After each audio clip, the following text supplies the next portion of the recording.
Praise the Lord. प्रभु में अति प्रिय भाइयों बहनों, प्रभु यीशु मसीह में मैं आपका स्वागत करता हूं। मैं खुदा का खादिम एक बार फिर आज प्रभु के कलाम से आपसे बातचीत करना चाहता हूं और मैं आपको बताना चाहता हूं कि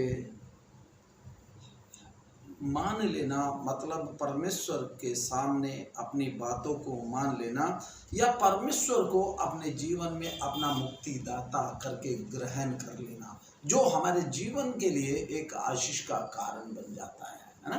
हम एक छोटा सा वचन हम पढ़कर ये चीज़ों को शुरुआत करेंगे। पहला यूहन्ना 1:12, क्योंकि जितने लोगों ने परमेश्वर को माना, उसकी बातों को माना, वो ब्लेस हुए, वो आशीषित हुए और परमेश्वर ने उनको अपनी संतान होने का अधिकार दिया।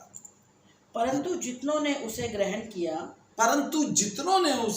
किया उसने उन्हें परमेश्वर की संतान होने का अधिकार दिया। उसने उनको परमेश्वर की संतान होने का अधिकार दिया, है ना। मैं प्रार्थना, स्वर्गीय दयालु पिता परमेश्वर, प्रभु यीशु मसीह में धन्यवाद चढ़ाता हूँ ये सुंदर समय में प्रभु जी, ये सुंदर वचन के लिए जो तेरे बेटे बेटी प्रभु इसको सुन रहे हैं, देख रहे, प्रभु यीशु के नाम में इस वचन के द्वारा परमेश्वर वो आशीषित हो जाए, वो ब्लेस हो, उनके जीवनों के हर एक बंधन टूट जाए, हर एक बीमारियां जाती रहे, हर एक रोग उनके जीवनों को, शरीरों को छोड़कर जाता रहे और प्रभु यीशु मसीह हर एक कर्ज के श्राप से प्रभु तेरे कलाम के द्वारा परमेश्वर वो आशीषित हो, वो ब्लेस हो यीशु मसीह के नाम में मेरे खुदावंद राजा। और प्रभु वो भी ये मौका पाए कि प्रभु तू उनको अपने बेटे बेटी अपने संतान बनाने का अधिकार दे मेरे खुदा।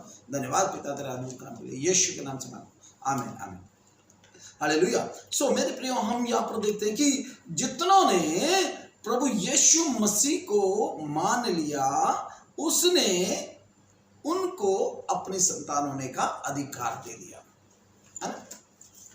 कई बार हम प्रभु यीशु मसीह को मानते नहीं है ना। हम चंगाई के लिए प्रभु यीशु मसीह के पास जाते हैं, हमारी प्रॉब्लम्स को लेकर प्रभु यीशु मसीह के पास जाते हैं, लेकिन प्रभु यीशु मसीह को अपने जीवन में मान लेना, जब हम प्रभु यीशु मसीह को अपने जीवन में मान लेते हैं, परमेश्वर हमारे जीवन में एक अधिकार देता है। अधिकार मतलब कि हम परमेश्वर के बेटे और बेटी बन जाते हैं और हम उसके प्रिय बेटे बेटी बनते हैं, ठीक है। हम उसकी संतान बन जाते हैं और हम देखते हैं कि जब हम संसारिक हैं, हम संसार में रहते हैं, तो हमारे जीवन में हम संसारिक पिता होने के बावजूद अपने बेटे बेटियों को कोई भी बुरी वस्तु नहीं दे सकते। तो परमेश्वर स्वर्गीय पिता जिसने हमें और आपको अपने बच्चे बनाया है, क्या वो हमें हर एक वस्तु को नहीं देगा, है ना। मान लेना सबसे बड़ी बात है कि हमने परमेश्वर को ग्रहण कर लेना। जिसने प्रभु को ग्रहण किया, परमेश्वर ने उनको अपनी संतान होने का अधिकार दिया, है ना। दावीद एक चीज को हमको कहता है कि परमेश्वर शरीर से कहता है कि निकाले जरा भजन संहिता 50:16, परंतु दुष्ट से परमेश्वर कहता है तुझे मेरी विधियों का वर्णन करने से क्या काम, तुझे मेरी विधियों का वर्णन करने से क्या काम, तू मेरी वाचा को चर्चा क्यों करता है। क्योंकि जो खुदा का बंदा है, जो परमेश्वर का बेटा और बेटी है, परमेश्वर की चर्चा वो करेगा, है ना। क्योंकि परमेश्वर उससे प्यार करता है और वो परमेश्वर से प्यार करता है, क्योंकि उसने परमेश्वर को अपने जीवन में अपना मुक्तिदाता, अपना उद्धारकर्ता करके ग्रहण किया है ना। बाइबल हमें बताती है कि जितनों ने प्रभु यीशु मसीह को ग्रहण किया, परमेश्वर ने उनको अपनी संतान होने का अधिकार दे दिया। कई बार हमारे पास सब कुछ होता है लेकिन हमारे पास अधिकार नहीं होता है। आपको मालूम है, 2 वक्त की रोटी के लिए, है ना, हम कई बार अपने अधिकार को खो देते हैं, है ना। आज समय है परमेश्वर को अपना मुक्तिदाता उद्धारकर्ता करके ग्रहण करने का और परमेश्वर से वो आशीर्वाद पाने का जो परमेश्वर हमें देना चाहता है, कि परमेश्वर हमें अपना बेटा और बेटी बनाना चाहता है ना। हम जल्दी से एक चीज और देखेंगे, 1 कुरिन्थियों 2:14, परंतु शारीरिक मनुष्य परमेश्वर के आत्मा की बातें ग्रहण नहीं करता। हाँ, जो शरीर में है ना, जो शारीरिक मनुष्य है, ये संसार में अपने जीवन को अपनी रीति से जी रहा है, वो परमेश्वर की बातों को ग्रहण नहीं करता, क्योंकि वे उसकी दृष्टि में मूर्खता की बातें हैं। हाँ, उसकी दृष्टि में मूर्खता की बातें हैं और ना वह उन्हें जान सकता है, और ना वो उनको जान सकता है, क्योंकि उनकी जांच आत्मिक रीति से होती है। क्योंकि उनकी जांच आत्मिक रीति से होती है। मैं आपको बताना चाहता हूं केवल आत्मिक मनुष्य ही परमेश्वर की विधियों को, परमेश्वर की बातों को जान सकता है, क्योंकि परमेश्वर ने उसको वो अधिकार दिया है, परमेश्वर ने उसको अपना बेटा बेटी बना चुका है। इसलिए परमेश्वर की बातें और इस वचन की बातें, इस कलाम की बातें केवल आत्मिक व्यक्ति को समझ में आएगा। मेरे प्रियो, मैं आपको बताना चाहता हूं, आज समय है परमेश्वर को मान लेने का। आज समय परमेश्वर जो हमको गिफ्ट देना चाहता है, एक बहुत बड़ा वरदान हमको देना चाहता है कि हम उसके बेटे बेटी कहलाएं और उसकी संतान कहलाएं। तो हमें अपने जीवन को तैयार करना होगा, है ना।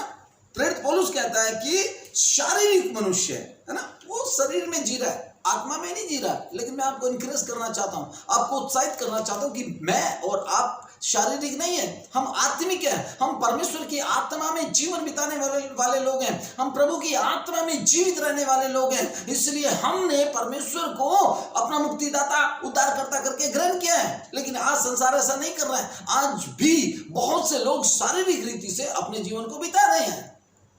लेकिन प्रेरित पौलुस कहता है कि शारीरिक व्यक्ति कभी भी परमेश्वर की विधि की बातों को नहीं जान सकता, केवल आत्मिक व्यक्ति इस चीजों को समझ सकता है। मैं आपको बताना चाहता हूं यहोशू 2:8 और 9 और 10 भी हम जल्दी से निकाल कर पढ़ेंगे। ये लेटने ना पाए थे कि वह स्त्री छत पर इनके पास जाकर इन पुरुषों से कहने लगी। यहां पर एक खास चीज है, यहां राहब का जिक्र हो रहा है, और जिसके पास परमेश्वर के दूत के रूप में कुछ लोग उसके पास गए थे। हाँ, इन पुरुषों से कहने लगी, मुझे तो निश्चय है कि यहोवा ने तुम लोगों को यह देश दिया है। हाँ। और तुम्हारा भय हम लोगों के मन में समाया है। हाँ। और इस देश के सब निवासी तुम्हारे कारण घबरा रहे हैं। हाँ, क्योंकि हमने सुना है कि यहोवा ने तुम्हारी मिस्र से निकलने के समय तुम्हारे सामने लाल समुद्र को जल सुखा दिया, और तुम लोगों के सामने और नमक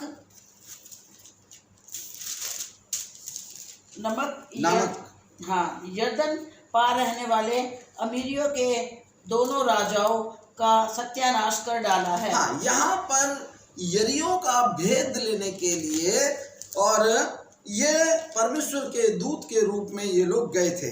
और जब ये वहां उस नगर में पहुंचे तो बहुत से लोग राहाब स्त्री के पास भीड़ लगा कर आ गए। वो उनको मार देना चाहते थे, उनको खत्म कर देना चाहते थे। लेकिन ये जो राहब है, ये परमेश्वर को जानती थी। इसने मान लिया था कि परमेश्वर ही अद्भुत करने वाला परमेश्वर है। वो परमेश्वर पराक्रमी परमेश्वर है, वो आसमान का परमेश्वर है। स्वर्ग जिसका सिंहासन और पृथ्वी जिसके पांव की चौकी, उसके नाम से ये मेरे घर में आए हैं, है ना।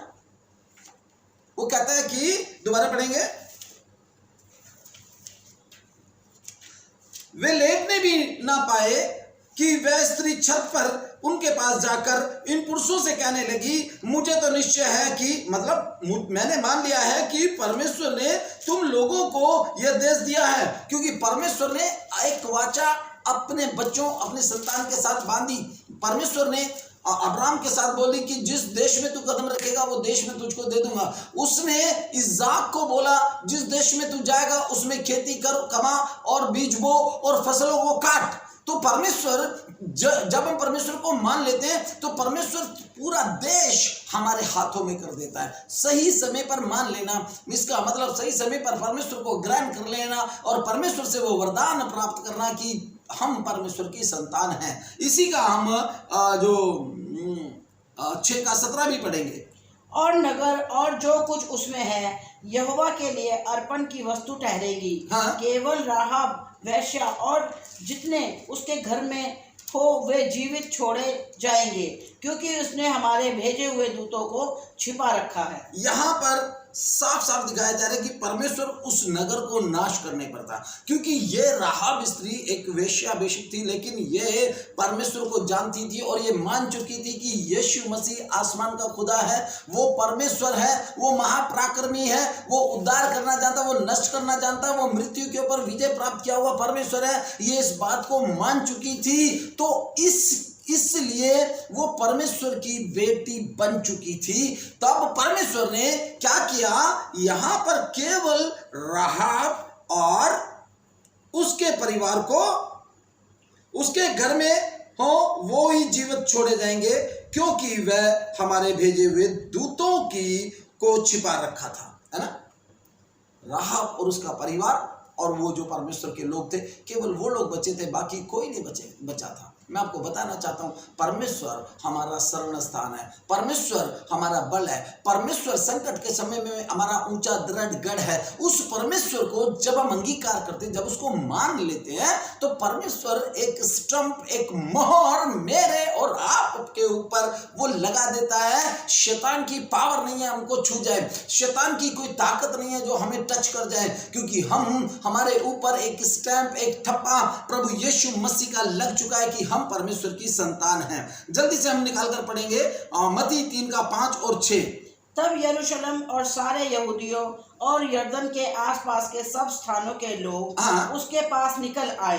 यहाँ पर एक खास चीज है कि जब यूहन्ना बपतिस्मा देने वाला यरदन नदी में बपतिस्मा दे रहा था, तो सभी लोग, यहाँ पर लिखा है कि यरूशलेम और सारे यहूदिया और यरदन के आसपास के सब स्थानों के लोग, सभी स्थानों के लोग वहां पर निकल आए, क्योंकि उन्होंने सबने प्रभु यीशु मसीह को अपना मुक्तिदाता, अपना उद्धारकर्ता करके ग्रहण कर लिया था, है ना। और वो सब कहां गए?